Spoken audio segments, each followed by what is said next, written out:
Empezamos. ¿Ya? ¿Ahorita? ¿Ya? Hola, muy buenos días a todos los que están presentes el día de hoy. Para nosotros es un gusto presentar esta obra que se llama 420, Diálogo de Saberes hacia una regulación integral del cannabis y revisión de la política de drogas en México. Este libro es coordinado por Carlos Emiliano Derbez de la Cruz, por Imer Flores y por Emanuel Orozco N. Este libro se compone de 14 trabajos, multidisciplinarios, no necesariamente jurídicos, y es muy importante que conozcamos pues algunas de las reflexiones, y tenemos aquí una invitada muy especial el día de hoy, la senadora Patricia Mercado, y uno de los coautores y autor además, y además coordinador de esta obra. Entonces, vamos a darle el uso de la palabra a la senadora Patricia Mercado para que nos cuente un poco sus experiencias y pues qué ha sucedido con esta regulación del cannabis. Muchas gracias, senadora, por estar aquí con nosotros. Bienvenida a la Facultad de Derecho. No, pues muchas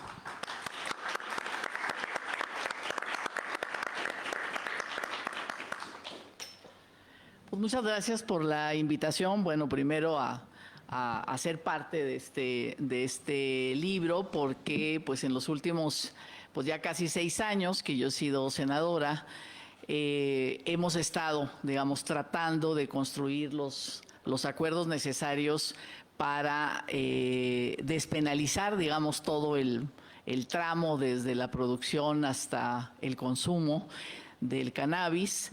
Y bueno, la idea era como presentar un poco esta historia, ¿no? Que ha pasado, donde estamos, por eso estoy aquí.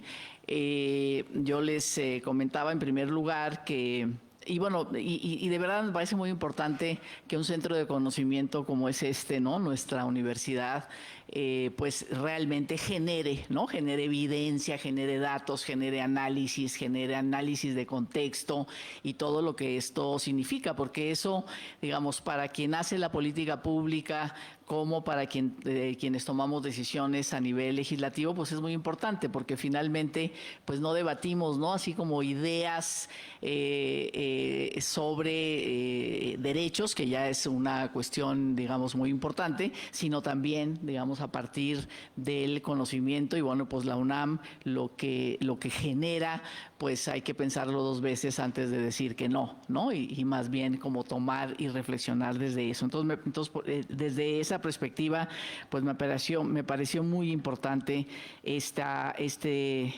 trabajo.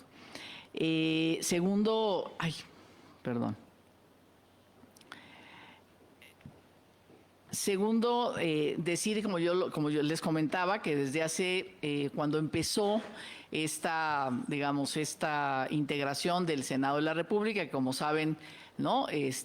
Caminamos por 2 legislaturas, pues la 64, la 65. Desde el primer semestre, los primeros meses, cuando todavía era senadora la exministra Olga Sánchez Cordero, antes de irse a la Secretaría de Gobernación, presentó una iniciativa bastante avanzada, bastante buena, bastante, digamos, racional, para la despenalización y la regulación del cannabis.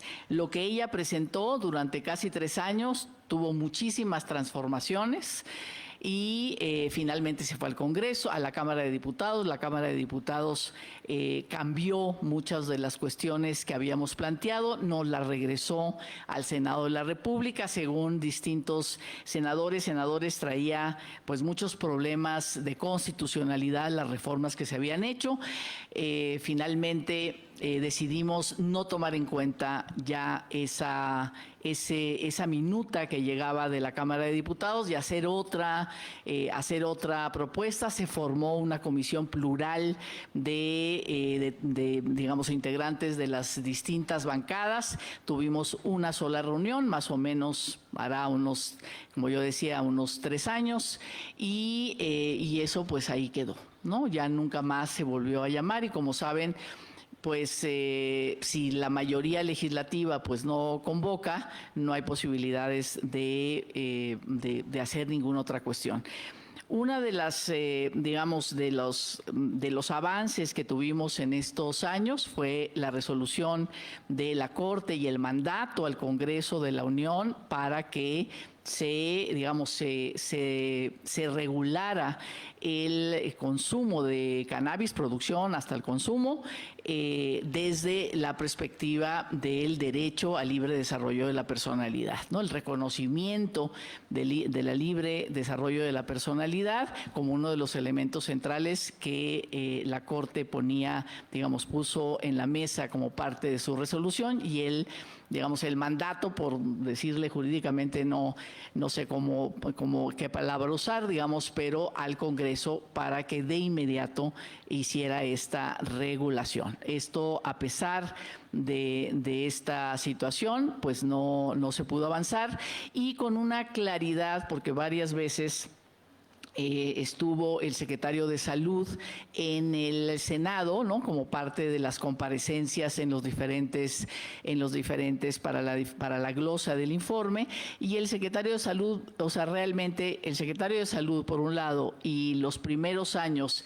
el director de COFEPRIS eran muy claros en el sentido de que no había evidencia, ¿no? De que la marihuana, el uso de marihuana no fuera como el primer paso del desastre, ¿no? Como el primer paso para consumir otras drogas, y que como eso, no estaba suficientemente claro, pues no estaban de acuerdo, en el tema de la regulación. Entonces, realmente desde el Ejecutivo nunca hubo una posición a favor, más bien, como ya conocen ustedes, se hicieron, y hasta la fecha, ¿no? Una serie de campañas, en campañas de difusión para que las personas no usen las drogas, no especialmente cannabis, pero finalmente en general, una política para no el uso de drogas, y entonces pues el tema de la regulación no era parte de la agenda de este gobierno, y por lo tanto de la mayoría legislativa, y bueno, pues finalmente pues no pudimos avanzar más, ¿no? Yo espero, seguramente en la próxima legislatura vamos a empezar de cero, ¿no? Ya no se van a retomar todos estos procesos de cero, en el sentido del proceso legislativo, pero no de cero en el sentido de la capacidad de elaboración, que se tiene. Pero bueno, pues estamos en esta situación. Además, desde el 2017, pues ya se había legalizado el uso medicinal, había que hacer un reglamento por parte de COFEPRIS, hizo un reglamento. Antes de que saliera el gobierno de Enrique Peña Nieto, se hizo un reglamento realmente muy complicado de llevarse a cabo. Se echó abajo este reglamento cuando llega este gobierno, se hace otra reglamentación, después también como de 2 años, y finalmente pues existe uno, pero lo que se considera pues es que está dentro de esta perspectiva de con muchísimos candados que impiden, incluso hasta la propia investigación. Entonces, bueno, en términos generales, ahí estamos o ahí no estamos, en el sentido de que ya no se pudo avanzar, pero bueno, fue importante que siempre estuvo en el debate legislativo, ¿no? Siempre estuvo presente, siempre hubo muchísimas, adhesiones, senadores que hacían eventos, foros en sus estados y tanto en el Senado para lograr esta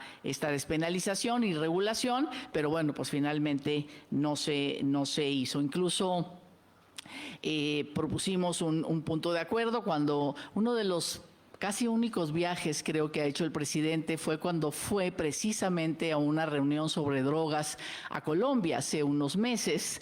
estuvo, y el presidente Petro, digamos que además son como muy, digamos, están siendo como muy aliados, ¿no?, en la política hacia la región, pues planteó, ¿no?, toda una política muy de apertura, muy progresista con respecto específicamente en la regulación de cannabis.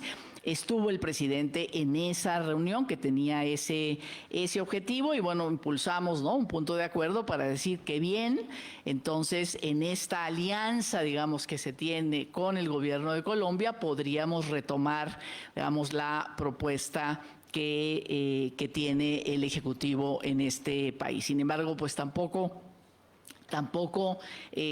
sucedió de esa manera y como saben hay 20 iniciativas que mandó el presidente que son, en este momento están haciendo foros alrededor de esas 20 iniciativas y una de ellas tiene que ver con aumento de delitos en el artículo 19 constitucional que tiene que ver con la prisión preventiva oficiosa y lo que ahí se plantea es se aumentan, decía, una serie de delitos y uno de ellos es la producción, comercialización, etcétera, etcétera, hasta el consumo de drogas sintéticas, ¿no? Entonces, digamos, hay una iniciativa que camina todavía por la política punitivista, prohibicionista y no da cuenta, digamos, de... Podría haber también tenido una iniciativa diciendo, bueno, pues la cannabis hay que regularla de esta manera, ¿no? Y hacer y meter como un delito de prisión preventiva oficiosa el tema de las drogas sintéticas, pero simplemente, digamos, se avanza sobre esto, pero no hay ninguna referencia al tema de cannabis sobre el acuerdo, pues que ya habíamos establecido.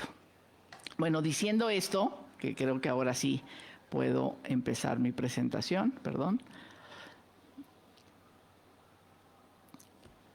Decir que en estos momentos el debate sobre la regulación del cannabis ha recuperado atención mundial con la noticia, ¿no?, que el Parlamento alemán, a lo mejor algunos de ustedes ya leyeron esta información, que aprobó una reforma integral sobre el tema, con lo que Alemania se ha convertido en el primer país de la Unión Europea en legalizar el cultivo y consumo personal de cannabis psicoactivo. Esta medida, respaldada por la coalición de gobierno alemana, marca un hito importante en la lucha contra el paradigma prohibicionista de las drogas, el cual ha demostrado su ineficacia en reducir el consumo y, por supuesto, sus consecuencias. La nueva legislación alemana tiene muchas similitudes con la iniciativa que aprobamos en el Senado hace 3 años, pero que lamentablemente, como decía, no llegó a ser convertida en ley. Esta iniciativa buscaba legalizar la posesión y consumo de hasta 28 gramos de cannabis por persona, así como regular su producción y venta a través de licencias gubernamentales y asociaciones de cultivo. En el capítulo que escribí para este libro junto con Jorge Javier Romero, que es un, digamos, académico que desde hace muchísimos años se ha especializado en este tema, narramos ese largo proceso de construcción de coaliciones promotoras de la regulación del cannabis, desde que a finales del siglo pasado los primeros grupos de activistas comenzaron a manifestarse en defensa de sus derechos y en contra de una prohibición que solo ha provocado la persecución y la estigmatización de las personas consumidoras. Ha generado corrupción y violencia y no ha servido ni para reducir el consumo ni para proteger la salud de la población.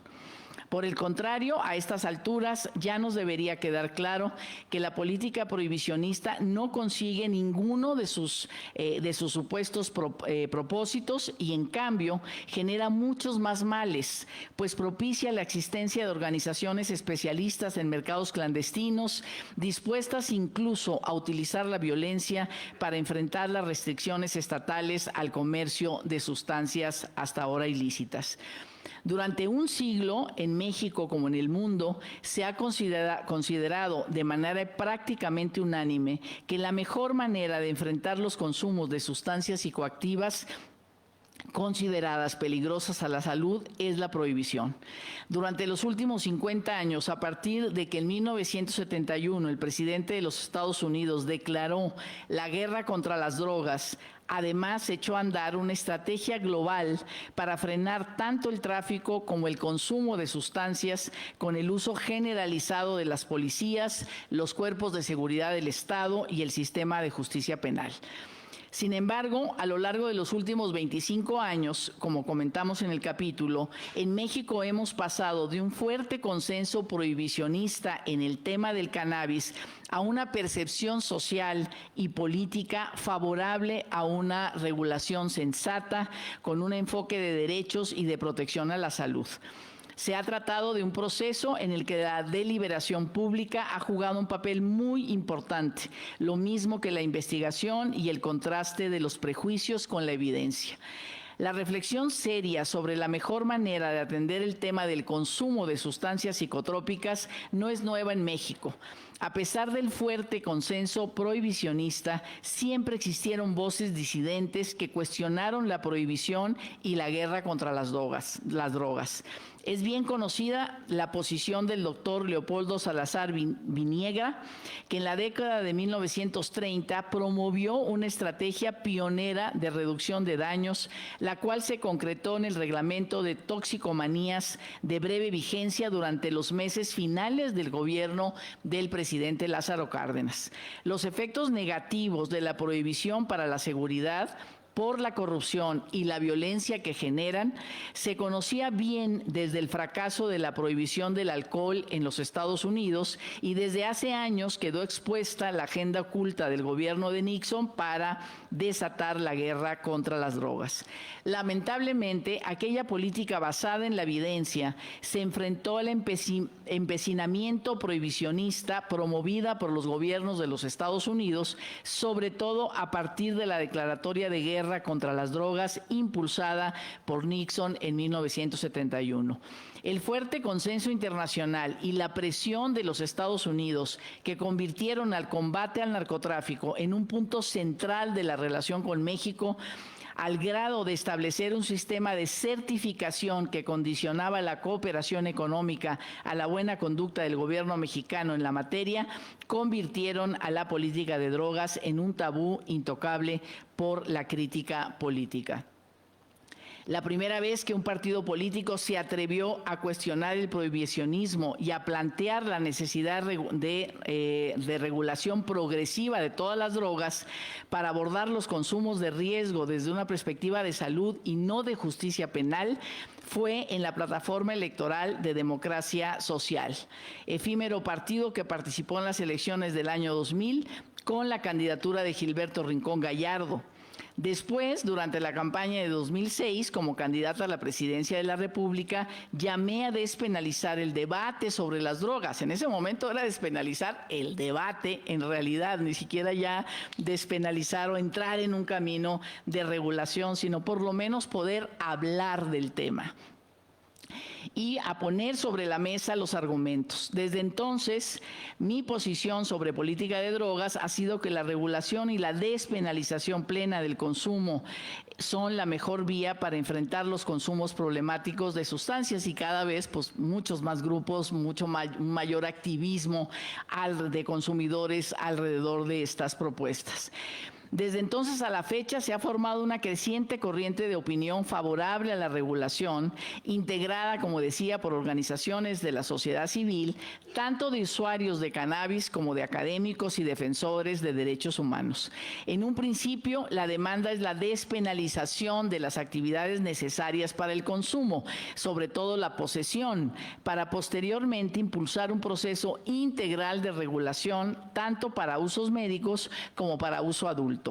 Se trata de una corriente en la que participan diversas organizaciones y a las que se van sumando líderes de opinión y analistas en los medios de comunicación. La constatación de los efectos tremendos de la guerra contra las drogas sobre la seguridad de la población hizo que fuera creciendo la corriente de opinión que desde distintas perspectivas planteaba la necesidad de cambiar el paradigma prohibicionista y emprender un proceso de regulación que le quitara el negocio al crimen organizado y lo debilitara para que el Estado pudiera enfrentarlo en condiciones menos desfavorables. Así, también desde la perspectiva de la seguridad, se comenzó a argumentar a favor del cambio de política. La confluencia del activismo de las organizaciones de la sociedad civil impulsoras de una regulación no prohibicionista con la acción política ha logrado cambios importantes que representan un avance notable respecto al estado legal del cannabis, al mismo tiempo que se ha ido produciendo un cambio de percepción social para generar un clima cada vez más tolerante y propicio a una regulación sensata.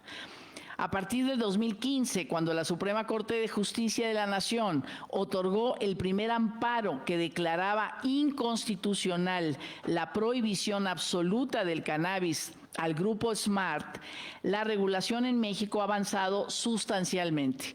Primero hubo una limitada regulación del cannabis para uso medicinal, luego vino la jurisprudencia de la Corte, después de 5 amparos en el mismo sentido del concedido a SMART, avanzamos en la discusión en el Senado hasta conseguir un proyecto aprobado con amplia mayoría y se dio la discusión también en la Cámara de Diputados. Finalmente, la Suprema Corte hizo la declaratoria general de inconstitucionalidad de la prohibición absoluta del cannabis, que ha permitido a las personas usuarias conseguir licencias para el cultivo, para uso personal, a pesar de los obstáculos burocráticos que sigue imponiendo la COFEPRIS. Sin embargo, no hemos logrado una legislación integral que permitiría un uso adulto y medicinal más seguro de la sustancia, sino que también eliminaría la estigmatización de los usuarios y generaría ingresos para el Estado a través de impuestos y licencias. Además, reduciría el costo humano y económico de la criminalización del consumo de drogas, liberando recursos que podrían destinarse a la prevención y tratamiento de adicciones. En el contexto actual de la política de drogas, especialmente en relación con el fentanilo, un opioide sintético que ha provocado una epidemia de adicción y muertes en Estados Unidos, el tema de la regulación basada en la evidencia de las sustancias psicotrópicas tiene una gran relevancia. La persecución y prohibición de las drogas han alimentado un mercado clandestino de sustancias cada vez más peligrosas, exacerbando la crisis de los opiáceos. Una política de drogas basada en la regulación, la prevención y la reducción de daños podría ser una alternativa más efectiva para abordar esta crisis. Son como las dos perspectivas, ¿no? Digamos, o decimos que sí a esta iniciativa del Ejecutivo sobre que sea, digamos, un nuevo delito en el artículo 19 de prisión preventiva oficiosa, o realmente iniciamos otro camino no prohibicionista para que el Estado sea el que ponga las reglas, que no sea el narcotráfico, el crimen organizado, el que ponga las reglas, que sea el Estado el que ponga las reglas y, por supuesto, que los recursos a partir de eso puedan usarse en el control de daños. Un ejemplo concreto de esta aproximación es la liberalización de la venta de naloxona sin receta en Estados Unidos, un medicamento vital para revertir los efectos de una sobredosis de opiáceos. Esta medida no solo facilita el acceso a la naloxona para las personas que abusan de opiáceos y sus seres queridos, sino que también puede mejorar la seguridad de los usuarios de drogas y reducir la propagación de enfermedades infecciosas. México y otros países deberían considerar adoptar medidas similares para prevenir y detener las muertes por sobredosis. Hace unas semanas, la legislatura de Oregón revirtió lamentablemente la legislación aprobada en referéndum que despenalizaba la posesión de sustancias psicotrópicas. El argumento es que el experimento había fallado y el consumo se había disparado. Sin duda, es importante revisar con cuidado lo ocurrido en ese estado norteamericano para aprender de los errores de una regulación fallida, sobre todo en el caso de los opioides, para encontrar formas específicas de regulación de las distintas sustancias, pues los diferentes grupos de drogas requieren de regulaciones diferenciadas y específicas. Obviamente, no todas pueden ser iguales. La evidencia disponible en el caso del cannabis en todos los lugares donde la regulación ha avanzado es que esta no ha generado epidemias de consumo, mientras que ha reducido la violencia y ha evitado el encarcelamiento y la estigmatización de los usuarios, al mismo tiempo que ha aumentado la seguridad en el consumo.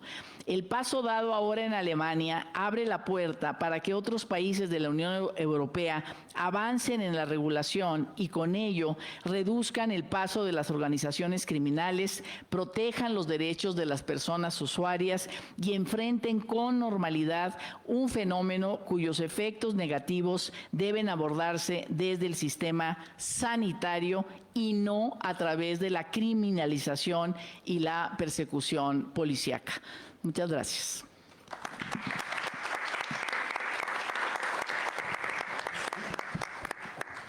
Un honor oírla. Gracias, muchas gracias por todas sus palabras. Y bueno, vamos a dar paso a darle el uso de la palabra a los coordinadores. Vamos a iniciar con el doctor Imer Flores, por favor, adelante. No, pues, muchísimas gracias, Karina, de entrada por la moderación, ¿no? de la mesa, por aceptar la invitación.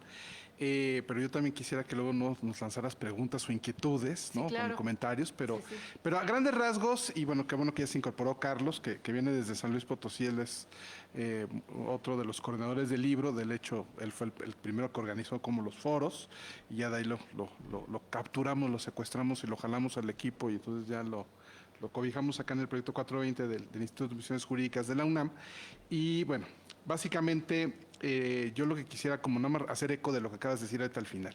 O sea, me encantó que tenemos que cambiar el modelo de un modelo criminal, prohibicionista, y tenemos que pasar a un modelo que esté enfocado. A mí me encanta empezar por derechos humanos, pero ahorita que lo dijiste, es un tema a veces hasta más de sanitario, de salud, derechos humanos. Hoy en día está muy en moda o muy en boga hablar o discutir los temas de salud mental. Entonces, es un tema también de salud mental. Entonces, ahí, digamos, mi sensación, sobre todo con todo lo que decías ahorita, es que si pasamos de un modelo, o sea, otra vez, y seguimos, ¿no? Como en eso muy sutil que decías tú, de cómo en el Congreso la mayoría legislativa, pues como que no lo empujó mucho, no quiso empujar mucho, pero el mismo presidente tampoco lo quiso empujar. Y las campañas, pues venían a contracorriente de las propuestas que se habían hecho, que de alguna forma la senadora de su partido empuja la iniciativa y luego la dejan suelta o sola. Ni siquiera estando en gobernación uno pensaría que iba a tener como el empuje para poderla llevar hacia adelante, ¿no?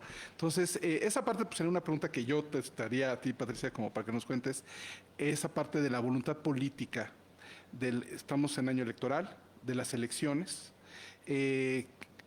Digamos, sí, el tema ese de las mayorías legislativas me preocupa mucho, ¿no? ¿Qué va a pasar, no? Digamos, yo soy de los que cree que sea lo que sea, gane quien gane, el tema va a regresar y se va a tener que entrar a fondo en la materia. Me parece absurdo que sigamos siendo el último país en hacer todo. Ya Alemania, que no estaba pintando para ni nada en estos temas, pero ya lo legalizó la semana pasada. Entonces, y siendo la primera de la Unión Europea, creo que eso puede mandar un mensaje muy fuerte a la Unión Europea.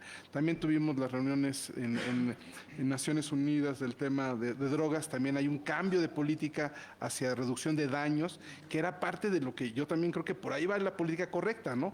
Necesitamos de verlo como un tema de salud, de reducción de daños, de prevención. Esto que dices tú también, cómo pueden entrar fondos al Estado por el lado de impuestos, por el lado de licencias, permisos, y pues por el otro lado esos mismos fondos se pueden utilizar para prevención, para tratamiento, para educación, más allá de la prohibición. Y creo que ahí hay un tema que hay que también poner muy bien claro, y lo decías también tú, la distinción entre drogas sintéticas y quizás cannabis y otras que ya podríamos, creo que como sacar del cajón. Creo que estamos hablando de cosas muy diferentes, metiéndolas en la misma casilla todo y dejando eso pues a las manos del crimen organizado, al mercado negro. Creo que ahí todavía hay unos temas en los que necesitaríamos como poner más orden en cómo deberíamos entenderlo. Y bueno, yo les cuento un poco la idea del libro, un poco la idea original de Carlos, esta idea y por qué la cogimos nosotros, de la importancia de los diálogos de saberes, ¿no? Y de el más amplio diálogo de saberes. Y nosotros, sobre todo en el proyecto 420, estamos como muy en contra de las legislaciones con ocurrencias. Y si me preguntas, la prohibición de la cannabis ha sido una de esas grandes ocurrencias. La guerra contra las drogas de Nixon fue otra gran ocurrencia, la guerra de Calderón contra las drogas, otra gran ocurrencia. Y el hecho de, digamos, abrazos no balazos es otra gran ocurrencia. Entonces necesitamos como revertir esa dinámica, y yo siempre he estado como de la idea, pues necesitamos evidencia científica.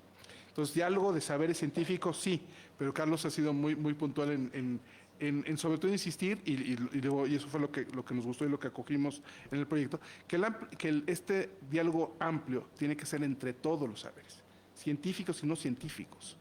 Necesitamos bajar a nivel de los productores, de las comunidades, digamos, y eso es parte de lo que creo que logramos con el proyecto CONACYT, que además es parte del CONACYT, fue de los que proveyó fondos para este proyecto, bajar a las comunidades, llegar a la Sierra de Sinaloa, llegar a Badiraguato, llegar a Surutato, llegar a Santa Gertrudis. Entonces, esa parte de que también hay que hablar con las experiencias de los campesinos, de los productores, que además es muy fácil meterlos en el saco de, son los narcotraficantes.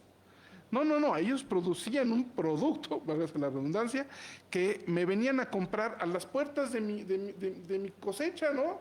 ¿Qué mejor negocio para mí, campesino, en lugar de tener que salir a vender productos perecederos y estar viendo cómo los muevo antes de que se me echen a perder, ¿no? Entonces, era un negocio redondo para ellos, y otra vez esas discusiones de por qué o a quién le había beneficiado que quedaran marginalizados, aislados. Nunca fue un beneficio para ellos propiamente. Entonces, ¿cómo tenemos que ver en estas políticas más amplias que es un tema también de desarrollo regional, del desarrollo de los derechos de esas personas, que no estén condenados a ser campesinos necesariamente y no estar condenados a que las fuerzas del mercado, en este caso el mercado negro, dice, oye, pues cosecha esto que es más redituable, y que tú puedas escoger libremente qué quieres hacer. Entonces, nótese, tu libre desarrollo de la personalidad, también con tu libre desarrollo más amplio de qué potenciales, ¿no? Y bueno, ahí, no en este libro, pero en siguientes entregas, testimonios bien valiosos. Por ahí un chico en la sierra nos decía pues, que él había sembrado todo lo que se pudiera sembrar en estos temas, ¿no? Que él, como su papá y su abuelo, y como muchas generaciones y mucha gente, y con los productores también te contaban, ¿no? Ven ese puntito en el cerro que ahorita se ve pelón, pues antes no se veía pelón porque espacio que encontráramos, espacio que íbamos a cosechar, ¿no? Entonces, el chico contaba que él también hacía de eso como actividad regular. Hoy en día ya no es ni siquiera negocio.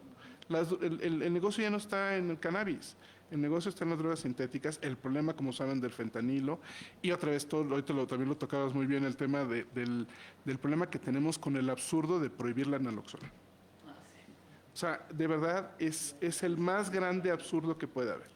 Entonces, que básicamente entiendo que para los que son muy moralinos, que me digas, este es un antídoto frente a esta droga, pues puede ser así como, te estoy dando licencia para que te drogues y ya que tienes pues no necesariamente tenemos que verlo así, pero sí como un tema de reducción de daños y de riesgos, y que esté ahí, digamos, la gente, los paramédicos que puedan estar en condiciones de toparse con alguien que tiene una sobredosis, que pueda salvarlo. Ya veremos cómo lo tratamos, cómo le damos el seguimiento. Entonces, híjole, el tema efectivamente ahí está. Coincido contigo que, y yo siempre lo he dicho, ¿no? La Corte le había dado un claro, yo voy a decir mandato judicial al Congreso de la Unión para que legislara en la materia, y le tocaba varios temitas, ¿no? Lo del uso de desarrollo libre de la personalidad, y metía en el tema de la salud. Y en un primer momento me acuerdo muy bien que el mensaje lo recibió el Legislativo y el Ejecutivo desde el primer amparo, desde el caso Smart, pero fue muy de nada más como para cubrir la apariencia de que hicimos caso, ¿no? Pero ya una vez que tienes la Declaratoria General de Inconstitucionalidad, ya es el mandato, es con todo el peso, digamos, ya son 5 en el mismo sentido, y ahí sí creo que el Congreso nos está debiendo mucho. Entiendo muy bien que en estas cosas de política a veces se desplaza un poco la responsabilidad a la mayoría. Y sí, difícilmente siendo la minoría, ¿cómo los obligas a que voten y voten a favor, ¿no? Entonces, pero bueno, ese es un gran tema, el contexto en el que estamos pensando en este año electoral, pero sobre todo pensando en cómo le vamos a hacer para digamos, ahí está, el mandato, el que está en mora es el Congreso. En tu caso, sé que estás comprometida con el tema, ¿no? Sé que lo entiendes muy bien y de hecho, efectivamente, lo platicamos al principio que desde 2000 por ahí nos conocemos en estas causas más de democracia social, de empujar causas más de los derechos, la igualdad, o sea, son temas que me acuerdo que hemos llevado discutiendo muchos años y bueno, aquí está otro que se nos viene a meter ahí en medio de toda la discusión y pues ahí va a estar un reto bien fuerte para el Congreso. Y bueno, habrá que ver que no quedemos atorados en la voluntad política, que a final de cuentas la Corte ha sido muy congruente en sus mandatos, en la línea que ha tenido. No se ha echado para atrás, la Corte se ha mantenido y eso creo que es una buena señal para tomarle la palabra. Sé que los políticos luego piensan en los costos, ¿no? El costo pues ya lo tiene la Corte, ya se lo aumentó la Corte, el costo político creo que puede ser menor, ¿no? Bueno, yo quería como más que, digamos, ya reaccioné un poco a tu ponencia, insistir en la importancia del diálogo de saberes lo más amplio posible. Para los que ya conocen el libro, porque ya veo algunas caras conocidas, el libro tiene, además de los capítulos, ¿no? Tiene unas imágenes, unas fotografías, ahí también hay un pequeño diálogo, digamos, las mismas fotografías llevan un diálogo, una historia, digamos. Por ahí la introducción tiene un diálogo, ¿no? Una cita al jefe de jefes de los Tigres del Norte. El prólogo que se llama Lentes Oscuros, Marihuano Seguro, Marihuano Seguros, sí, de Elmer Mendoza. A mí en lo personal me parece una joya, yo lo disfruté muchísimo, pero bueno, Karina, ya me contabas que había otros capítulos que te habían gustado a ti también, entonces igual le vamos a lanzarle a la moderadora activa que nos diga también qué le gustó del libro, qué no le gustó del libro, ¿no? Antes de darle el uso de la palabra a Carlos. Igual y que Carlos reaccione a la que tú digas. ¿Sí? Bueno, le hacemos así. Muchas gracias. Gracias, Imer. ¿Ya terminaste? Yo ya, lo dejo muchas por ahí, gracias. lo dejo por ahí.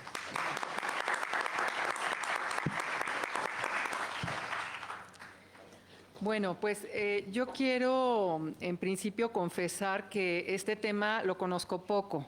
Si bien soy profesora de Derecho a la Protección de la Salud y aquí tengo algunos alumnos que están interesados, ¿verdad?, en la salud y que estoy muy contenta de que estén aquí oyendo este tema. Fue Imer el que me introduce en este tema, me regala el libro. Apenas me está regalando el primero que hizo. Entonces ahorita tengo ya el segundo. Y pues empiezo a leerlo, no quería yo ser expositora porque no sabía yo del tema, pero ya que lo leo y que ya me entero de todo el valor que tiene este gran libro, pues sí apunté algunas cosas que quiero dejar sobre la mesa a ver qué piensan. En principio tiene una presentación de Elmer Mendoza, que habla acerca de la generación de los 60s. Ustedes me imagino que no habían ni nacido.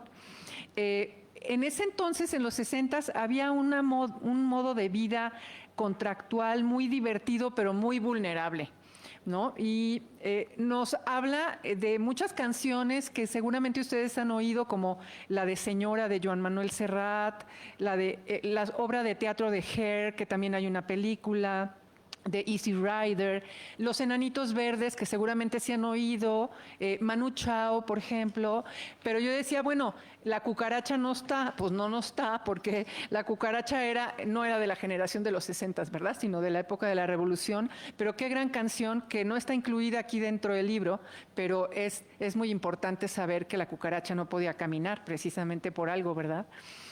Algo le faltaba. Exactamente. Bueno, y luego tiene una introducción en la que escriben los 3 coordinadores, que se me hizo también muy interesante, y se denuncia precisamente la fallida guerra contra las drogas y la lucha contra el narcotráfico y cómo sigue habiendo discriminación, estigmatización, persecución, y que lo maravilloso de este libro es fomentar el diálogo interdisciplinario. Y también algo increíble son las fotografías que ya dijo Imer, que se encuentran incluidas en el libro, de un maestro, Juan Felipe Giraldo Agudelo. Hay una fotografía que está titulada como El lindo paseo vine a darme. Un lindo paseo vine a darme. Vaya que sí, ¿verdad? Bueno, voy a hablar rápido y les pongo solamente frases. Anantli Martínez Munguía nos da un consejo. Tener cuidado al difundir información, revisar las fuentes, indagar la calidad de la materia prima, los métodos de extracción, la tecnología usada, sus aplicaciones de cualquier producto y marca que aparezca en el mercado. José Domingo Chivenini Schiavenini. ¿Así se pronuncia? Schiavenini, ok. Bueno, me dio una risa cuando leí esto. En el periódico de 1901, en La Voz de México, dice que Morales, cada vez que enloquece, lo enloquece la hierba, asegura que ya lo han fusilado 7 veces. O sea, se me hizo chistosísimo. El absurdo de criminalizar el cultivo del cáñamo por considerarlo un delito contra la salud, ¿no? Y nos pone muchísimos ejemplos muy bellos incluso en su artículo. Luego tenemos a Aldo Francisco Contró López y Carlos Alberto Zamudio Anglés. Aquí tomé los perfiles de los actores del cannabis han cambiado, dice él, siendo cada vez menos los hierberos, los boticarios y aumentando la presencia de traficantes, de los policías corruptos, de los comerciantes de la planta. Es interesante cómo cambió ese perfil.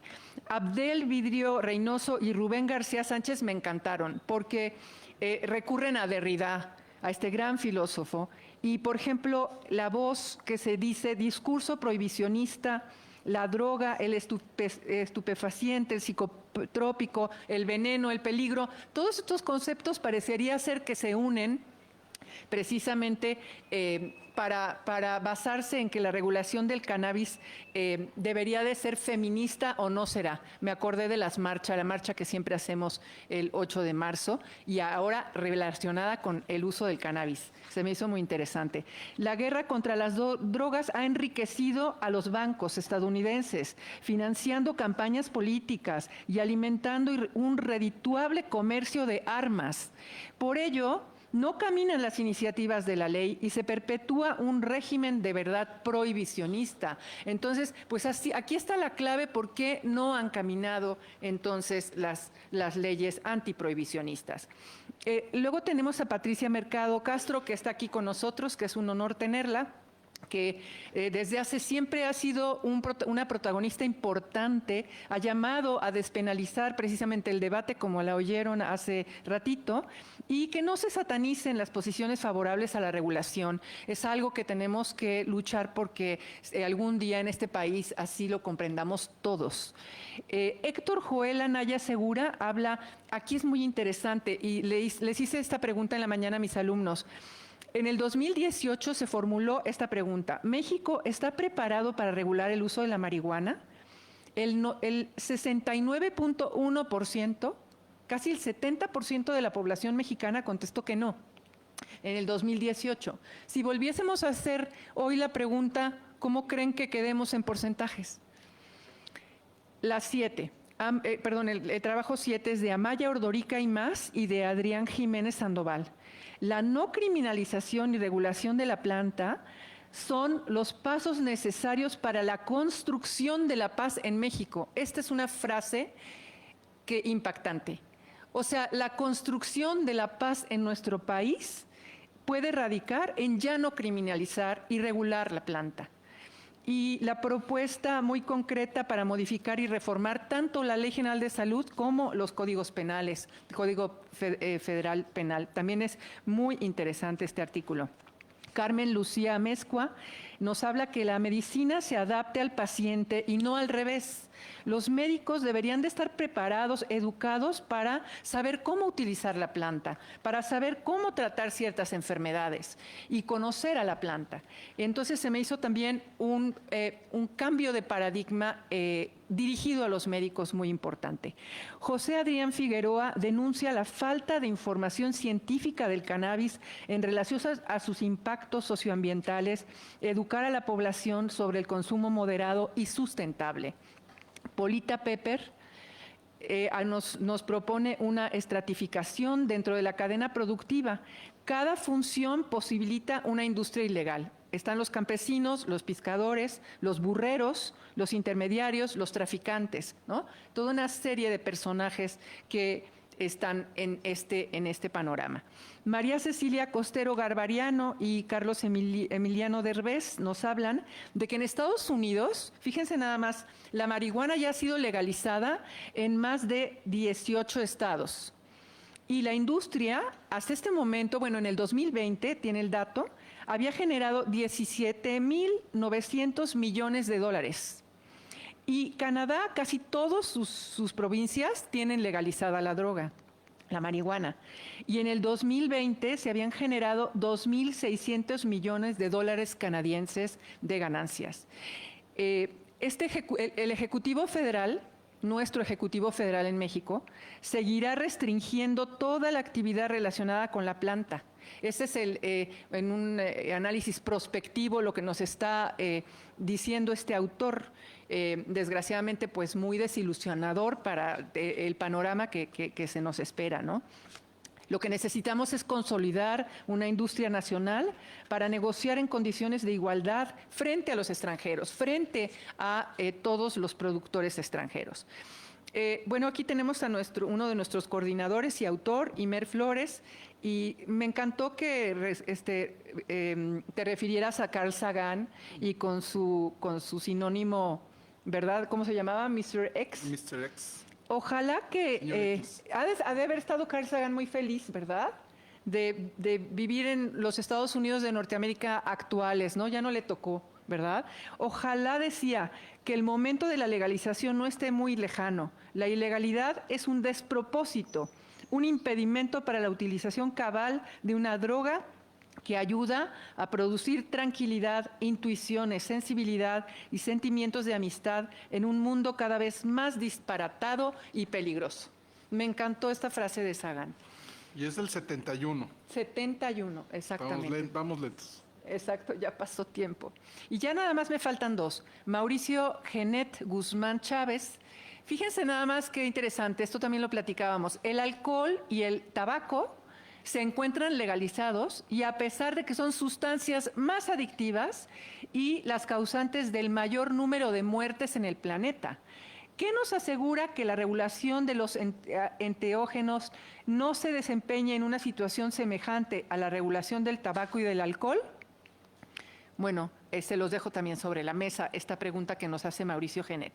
Y por último, Sara Snap y Jorge Herrera Valderrábano dicen que si nos hemos apostado a 100 años de prohibición sin que los resultados esperados y que las actividades, la actividad que genera daños, debemos apostar por un cambio de paradigmas y regulación legal de las sustancias. Pongamos la evidencia, los derechos humanos y la justicia social en el centro. Bueno, ya ven que les hice algunos interrogantes que, bueno, que espero que puedan servir para comprar el libro o para consultarlo y para seguir reflexionando. Y ahora sí le doy el uso de la palabra gracias. A Carlos Derbez. Adelante, por favor. Gracias. Perfecto. Bueno, primero que nada, pedirles una disculpa por mi retraso y también por mi elección de moda del día de hoy. La vialidad en Querétaro es bastante problemática y me retrasó 4 horas el autobús. Entonces ahí estuvimos atorados. Bueno, yo nada más tal vez dividiría mi comentario en 3 partes. Una pequeña nota metodológica al inicio. Como decía el doctor Imer Flores, la propuesta nace de una serie de conversatorios que se llevaron a cabo desde el Colegio de San Luis, en mi natal San Luis Potosí. Estos conversatorios pues los iniciamos junto con el doctor Arturo Gutiérrez y nos dimos cuenta que conforme más le rascábamos al tema de la regulación del cannabis, pues más salían cosas y más nos dábamos cuenta de que era un tema interseccional, de que era un tema que parecía en la superficie que era nada más una regulación de traer de un producto que había estado prohibido a traerlo ahora a la legalidad, y pues nos fuimos dando cuenta que no, que tiene que ver con muchísimas cuestiones que van desde el género, pasando por la cuestión de los productores, los consumidores, la salud mental, pues vaya, es un tema muy amplio y muy interseccional, por lo que nosotros decidimos utilizar una metodología ecléctica desde la disciplina de la irenología, que son los estudios de paz, para tratar de resolver la pregunta de si realmente la regulación de cannabis pues nos va a ayudar a construir la paz en nuestro país, ¿no? ¿Y qué significa construir la paz? Entonces, esta metodología que se llama método Trascend del doctor Johan Galtung, va más allá de una paz aparente en la que nada más haya, pues como no haya este tema de las confrontaciones violentas, ¿no? Sino que va más a una cuestión estructural e incluso cultural en la que tenemos que voltear a ver pues el principal problema que nosotros hemos detectado, que es el estigma que existe alrededor de la planta de cannabis, ¿no? El estigma tiene interpretaciones interseccionales, ¿no? Que va desde estigmatizar al consumidor, estigmatizar al productor, estigmatizar a quien lo vende. Entonces, desafortunadamente, pues no hemos logrado eso con los esfuerzos legislativos, no se ha logrado vencer ese estigma y pues en general tampoco se ha logrado construir una regulación, pues ya ni siquiera sancocha, ¿no? O sea, aquí hablamos de que vamos hacia una regulación integral que justamente trata de ver todo ese panorama tan amplio de la regulación.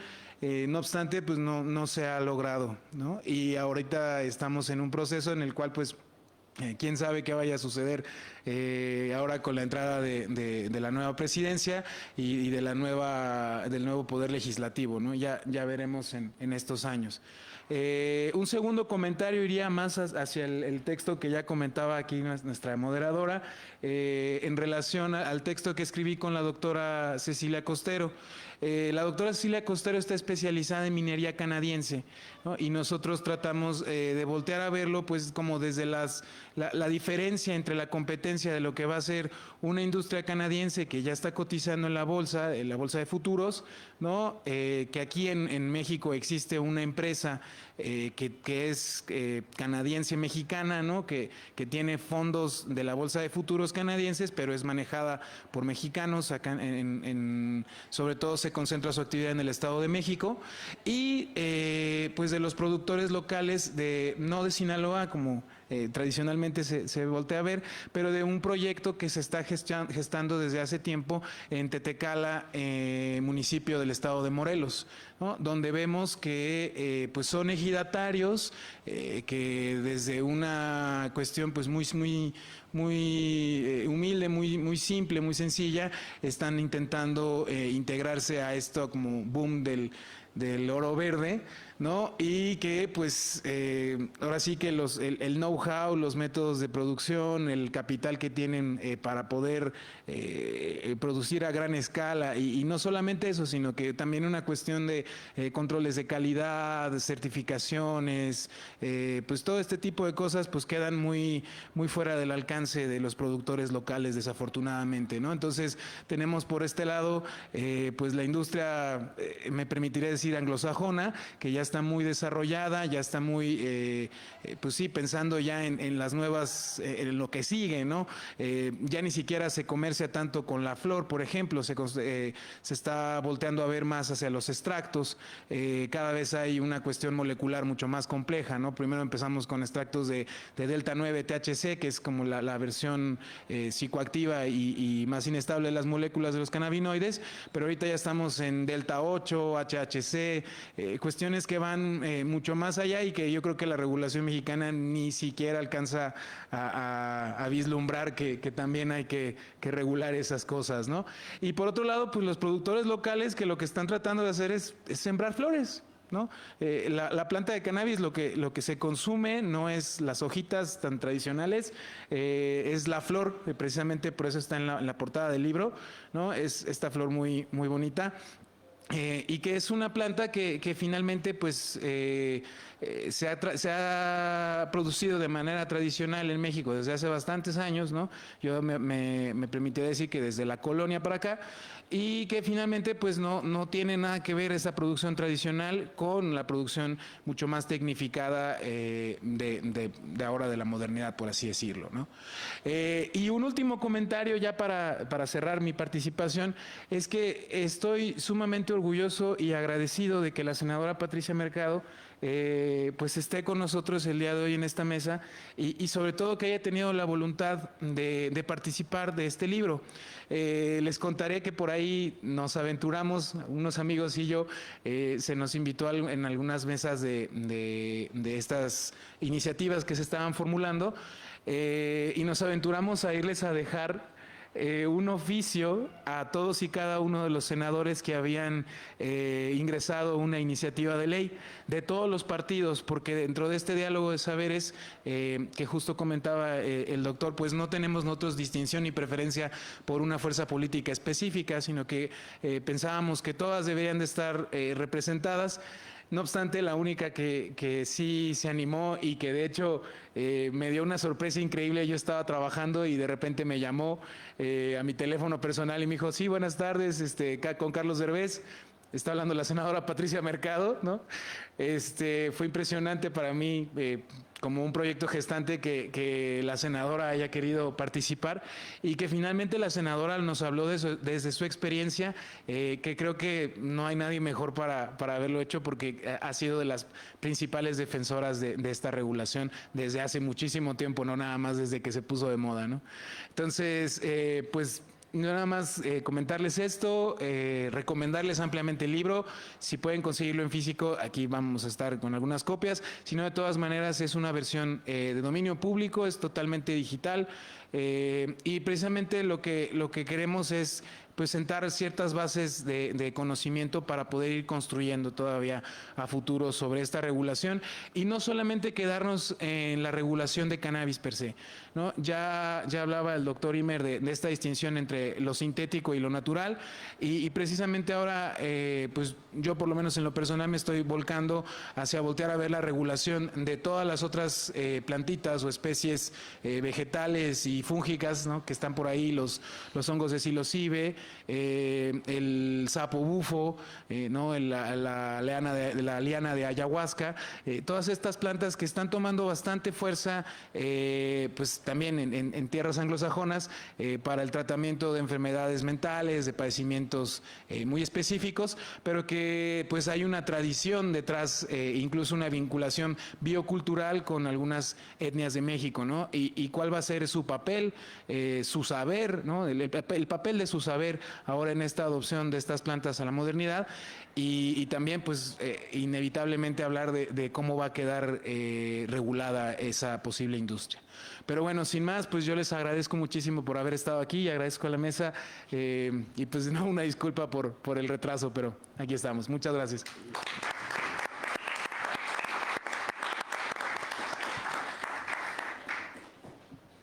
Pues no sé si quieran que abramos algunas preguntas, Imer.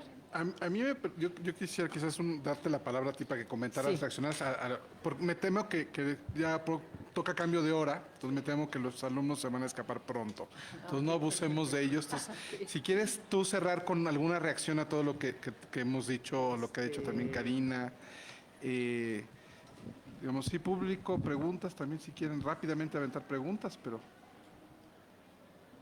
mejor una reacción de la senadora. Sí, bueno, me gustaría quizás entrar en el tema de pues, la voluntad política, ¿no? O sea, cómo vamos a construir esa voluntad política o cómo no logramos finalmente hacerlo en esta, y estamos en deuda, digamos, el Congreso quedó en deuda.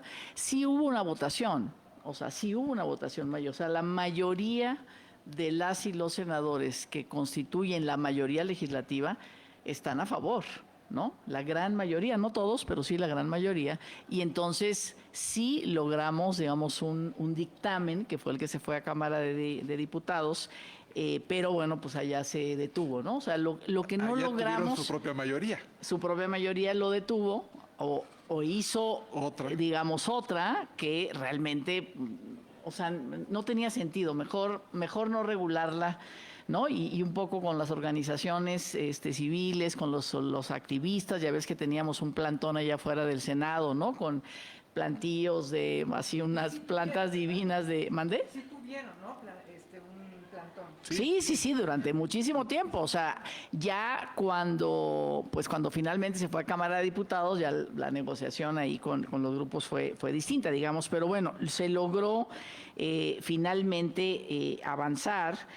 Sin embargo, pues como sabemos, ¿no? Yo ya les dije en un principio, esto se detuvo porque realmente, incluso una vez el presidente hizo un comentario, decir, me dicen que si legalizamos la marihuana, en una mañanera lo dijo, voy a tener más impuestos, voy a tener más dinero. ¿No? A mí no me interesa, dijo, tener más dinero, sino que me interesa la salud de la población y tal y cual, ¿no? O sea, cuestión que es uno de los elementos, ¿no? Uno de los temas es, y además, si el Estado pone las reglas y no es el narcotráfico el que pone las reglas, pues por supuesto que el Estado cobra, ¿no? Y a partir de eso puede hacer una inversión mayor en salud y en investigación.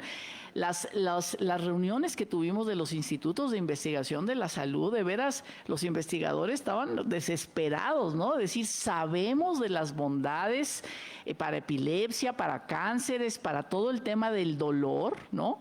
Y sin embargo, pues si no podemos seguir la investigación, pues no la podemos usar, ¿no? Entonces, bueno, finalmente... Y bueno, yo creo que en estas digamos, frente al proceso electoral, ¿no? El que la Corte, el problema es que al mismo tiempo que la Corte dijo, ¿no? O sea, hizo el mandato de legisla, regula, ¿no? Estás violando el derecho al libre desarrollo de la personalidad si mantienes la prohibición absoluta, ¿no? El uso de cannabis. Eso mismo lo hizo mismo con el aborto, ¿no? Hace más de un año le dijo al Congreso, tienes que legalizar el aborto hasta las 12 semanas, es una decisión de las mujeres y tal, pero como a la vez, al mismo tiempo, la confrontación entre la Corte y el Ejecutivo es absoluta, entonces lo que diga la Corte... pues hay que hacer el contrario, ¿no? O sea, lo que diga la Corte, la mayoría legislativa es, ¿y a mí qué me interesa? ¿Qué me importa lo que diga la Corte finalmente? Y entonces, pues finalmente, ¿no? Eso que podía ayudar, pues finalmente no está ayudando y además...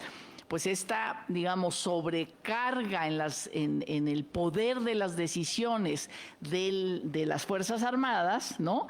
Que no sabemos... O sea, que no sabemos porque no podemos dar un debate de frente con estas Fuerzas Armadas de decir, si no estás de acuerdo, dinos por qué, ¿no? Porque finalmente, pues también son ustedes los que ponen los muertos, ¿no? Los que ponen, digamos, la sangre, los que ponen los desaparecidos, porque parte de las madres buscadoras no es solamente de sus hijos, digamos, en libertad, sino también son militares y también son policías los que están desaparecidos, ¿no? Entonces, pero no lo podemos discutir de frente, ¿no? Suponemos, pensamos, ¿no? Nos encantaría tener una discusión en este sentido, pues para ver si están de acuerdo o no y por qué finalmente no lo están cuando ellos tienen esta tarea, ¿no? Entonces, bueno, pues, o sea, se nos dificulta la voluntad política esta idea de decir, a ver, ahí está la Corte, ya lo dijo la Corte y tal, ¿no? Y una de las discusiones, sobre todo con legisladores, legisladoras están en contra, que hay de todos los grupos parlamentarios, ¿eh? No podemos decir, todo está a favor y todo está en contra. No, hay panistas a favor, hay priistas a favor, en contra y tal, hay morenistas en contra, hay de Movimiento Ciudadano también que en contra, ¿no? Entonces, cuando se votó, no voy a decir quién, pero un senador nuestro dijo, ¿sabes qué, Patricia? Me voy. Ok, no votó en contra, pero yo me voy de aquí en este momento, entonces ya no votó. Entonces, es transversal, ¿no? O sea, no es una fuerza política, es todo, sino que realmente es transversal y bueno, y eso hace que efectivamente la voluntad política la tengamos que construir pues a partir de acuerdos plurales, diversos, con los centros de conocimiento, con las organizaciones de la sociedad civil, ¿no? Y efectivamente tenemos que hacer estas divisiones. Una de las cosas que traía la propuesta que finalmente también se votó, precisamente, ¿no? Los canadienses sabemos, ¿no? Están así como en sus marcas listos fuera, ¿no? Porque aquí está el clima, está la tierra, está la experiencia, está el agua, cosas que ellos no tienen y nosotros sí tenemos y están dispuestos. Dijimos, a ver, ¿no? Está muy bien la inversión, pero tenemos que proteger a nuestra gente. Entonces, el 40% de los permisos y de las licencias van a ser para los pequeños productores y las poblaciones y comunidades, eso, que han puesto los muertos, que han puesto los encarcelados, ¿no? Que son los que han vivido desproporcionadamente el castigo, digamos, y esta política punitivista, ¿no?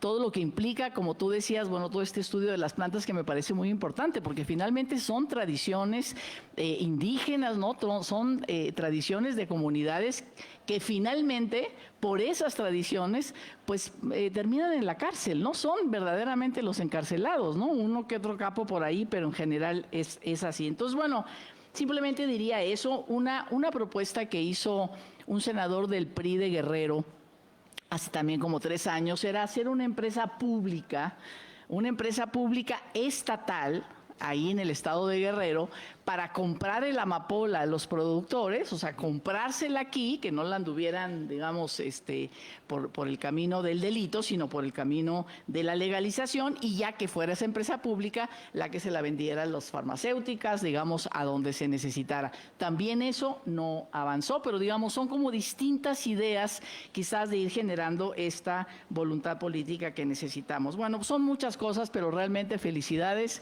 Efectivamente, muchas gracias, Karina, por haber dicho lo que trae cada uno de estos, digamos, de estos artículos para que llame la atención a todos los que nos están siguiendo por redes sociales y aquí por el canal, ¿no? Estaba TV Justicia, creo TV que por ahí. Justicia y, bueno, las personas que están, las jóvenes y los jóvenes. Yo pensé que iba a estar lleno el auditorio, ¿eh? Yo dije, este tema le interesa mucho a los jóvenes, pero bueno. Pues hay que construir también movilización social, ¿no? Y ciudadana para que esto pueda seguir adelante. Muchas gracias. No, muchas gracias a ti.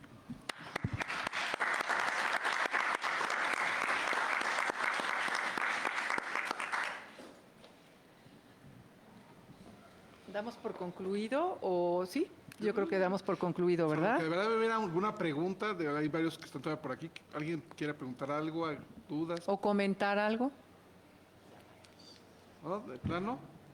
No, pero dentro de todo, el horario de clase empezó hace 10 minutos, entonces ya no van a llegar a la clase. Entonces, estar aquí muy bien, pues, muy justo bien. están tan interesados. Los que están interesados. Entonces, eso siempre es bueno. Pero bueno. Muy bien, muchas gracias. a ver, Sí tenemos una. Antonio sí trae dudas. Sí, claro. Bueno, partiendo, ¿no?, de que el libro se llama Diálogo entre Saberes, creo que también es una biografía del diálogo entre poderes, que ha traído justamente este proceso. Si bien es cierto, uno de los argumentos es el imperativa, la narrativa de impuestos, como hasta el propio presidente ya trae mapeado, la cuestión del IEPS, que en su momento el secretario Herrera hizo mención, también vemos de que, pues, no solamente tendría que ser por la construcción que ha venido dándose una mira económica la que empuje esta regulación, sino es la materialización de derechos. La Corte lo ha dicho, ¿no? Es libre desarrollo de la personalidad, pero también traemos libertad científica, cuestión industrial. Vino una reforma judicial en donde ya cambió el entramado bajo el cual se ha venido procesando esta agenda. Antes teníamos que esperar hasta que se diese la declaratoria de inconstitucionalidad por 5 sentencias, ¿no? En el mismo sentido y por el pleno de la Corte. Hoy ya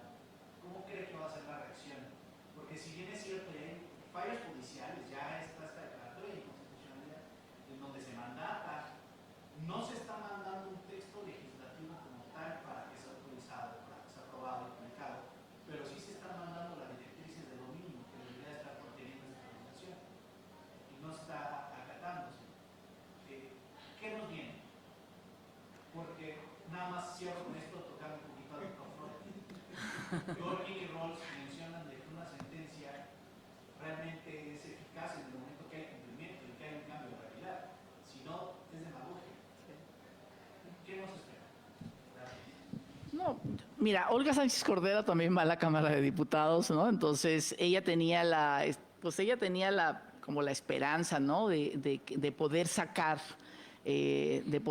un dictamen ahora antes de irnos.